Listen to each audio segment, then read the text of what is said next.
دو حوالوں سے. ایک تو یہ کہ نون لیگ کے بارے میں لوگوں کی رائے یہ ہے, کچھ سرویز یہ کہتے ہیں کہ بہت اچھی پوزیشن ہے, لیکن کچھ سرویز آتے ہیں اس میں لگتا ہے کہ بالکل ہی ڈاؤن ہے. تو کیا وجہ کیا ہے؟ کیا نون لیگ ابھی وہ اسٹرینتھ اس کی موجود ہے؟ اور دوسرا, پیپلز پارٹی نے بڑا لیٹ صحیح لیکن اب پنجاب کے اوپر کیوں فوکس کیا ہوا ہے؟ دیکھیں تینوں جو پارٹیز ہیں اس میں سے پہلے نون اور پیپلز پارٹی کو جو ہے نا وہ ٹچ کر لیتے ہیں. یہ اپنے آپ کو بڑی پارٹی کہتے ہیں, لیکن ہم نے دیکھا کہ پاکستان کی سیاست کے اندر کافی سالوں سے نون جو ہے وہ پریڈامنٹلی پنجاب کی پارٹی ہے, اور اسی طرح پیپلز پارٹی جو ہے وہ سندھ کی پارٹی. بالکل. اور جب یہ کہتے ہیں کہ ہم ملک بھر کی پارٹیز ہیں تو ان کو کہیں نہ کہیں 2-4 سیٹیں تو جیتنی چاہیے, اور اس وجہ سے پیپلز پارٹی کی جو کوشش ہے وہ یہ کہ اگر فرض کیا وہ اپنا فٹ پرنٹ نہیں بھی اسٹیبلش کر سکتی تو کم از کم جو زرداری صاحب کے آس پاس چند نون فیسز ہیں پنجاب سے وہ اپنی سیٹیں جیت جائیں. اور ہمیں اس چیز کا کوئی ابھی تک انڈیکیشن نہیں مل رہی کہ وہ تمام لوگ جو ہیں وہ اپنی سیٹیں جیت جائیں گے. ملتان سے گیلانی صاحب ہیں, قائرہ صاحب ہیں, لالا موسیٰ سے افضل ندیم چند ہیں, منڈی بہاؤالدین سے, اس کے علاوہ جو ہے 1-2 سیٹیں اور ہیں گجر خان سے جو ہیں, ایسے پرویز ہیں. پاکستان پیپلز پارٹی کے لیڈرز دیکھیں نا, اگر فرض کیا آپ یہ چاہ رہے تھے کہ ہمارے جو کینڈیڈیٹس ہیں ان کے اگینسٹ اسٹرانگ کینڈیڈیٹ کھڑے نہ کریں, یعنی ہمیں جیتنے دیں یہاں سے, اسی طرح کی چیزیں ہمیں دوسری پارٹیز کی طرف سے بھی نظر آتی ہیں جو ڈیمانڈز ہیں نون سے. تو اسی صورت میں پھر اس طرح لگتا ہے کہ ابھی تک جو 141 سیٹیں ہیں مسلم لیگ نون کو اس کے بارے میں پریشانی ڈیفینیٹلی ہے, لیکن وہ پیپلز پارٹی سے نہیں ہے, نہ ہی وہ دوسری پارٹی سے جس کو بنایا گیا جس طرح IPP ہے یا کاف لیگ. کاف لیگ تو فیملی بھی ٹوٹ گئی ہے, تو اگر وہ 2-3 سیٹیں بھی جیت گئے تو بہت بڑی بات ہوگی. ٹھیک ہے نا, پچھلی دفعہ 5-7 سیٹیں تھیں ان کی.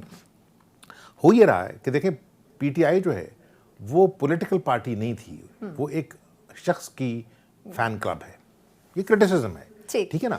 اب اگر فرض کیا وہ شخص جو ہے وہ جیل میں ہے اور اس کے ساتھ جتنے الیکٹیبل سلیکٹیبل اکٹھے کر کے دیے گئے تھے وہ اڑ چکے ہیں, تو ابھی تک تو ہمیں یہ نہیں پتا کہ جو کینڈیڈیٹ نئے ہیں ان کی سٹینڈنگ اپنی اپنی کانسٹیٹیوئنسی میں کیا ہے.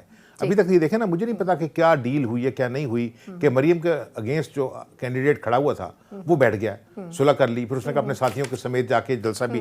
تو ہمیں نہیں پتا کہ PTI کے جو لوگ ہیں یہ اس کو اپنے لیے پولیٹیکل اپرچونٹی سمجھتے ہیں یا اپنے لیے فائنینشیل اپرچونٹی سمجھتے ہیں. ٹھیک ہے نا, یہ چیز جو ہے اس کا فیصلہ تو باہر کہ اصل مقابلہ جو ہے وہ مسلم لیگ نون کا پاکستان تحریک انصاف سے ہونا چاہیے. میرے خیال پاکستان مسلم لیگ نون کا مقابلہ اپنے آپ سے ہی ہے, اپنے آپ سے. ٹھیک ہے نا. ہاں, اس وجہ سے کہ اگر نواز شریف کے آنے کے بعد دوبارہ سے اس پارٹی کے اندر جان پڑی ہے تو وہ پھر اب نواز شریف کو یہ پروو کرنا پڑے گا کہ وہ پچھلی دفعہ یعنی 2013 کی طرح کم از کم 120 سیٹیں یہاں سے جیتیں.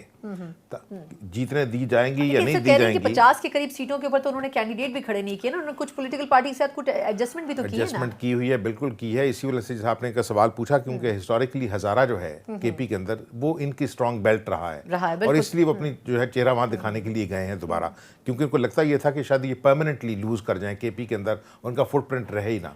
لیکن اگر سب گئے ہیں, لیکن جو اصل چیز ہے جیسے ہم نے کہا کہ PTI اگر فرض کے دیکھیں, یہ چیز کو کوئی ڈینائی نہیں کر سکتا کہ اس کی بے پناہ پاپولیرٹی جو ہے اس کے لیڈر کی وجہ سے یوتھ میں ہے. اگر تو وہ یوتھ اپنے آپ کو پاکستان کی پالیٹکس کا حصہ بنانا چاہتی ہے اور اس چیز سے آگے جا سکتی ہے کہ اس کا لیڈر جیل میں ہے یا نہیں ہے, دوسروں کے بھی لوگ جیل میں رہے ہیں, تو اگر تو وہ لڑنے کے لیے تیار ہو گئے اور الیکشن والے دن نکلے ان لارج نمبرز, اور اگر فرض کیا ووٹنگ کا ٹرن آؤٹ جو ہے وہ پاکستان کے پچھلے الیکشن سے, اب فرگیٹنگ 1971 کا جو سب سے زیادہ جو ہے ووٹنگ ٹرن آؤٹ کے حساب سے الیکشن تھا, اگر تو وہ ٹرن آؤٹ بڑھ جاتا ہے اور 50-51% سے آگے چلا جاتا ہے تو پھر بڑا مشکل ہوگا, مقابلہ جو ہے وہ سخت ہو سکتا ہے.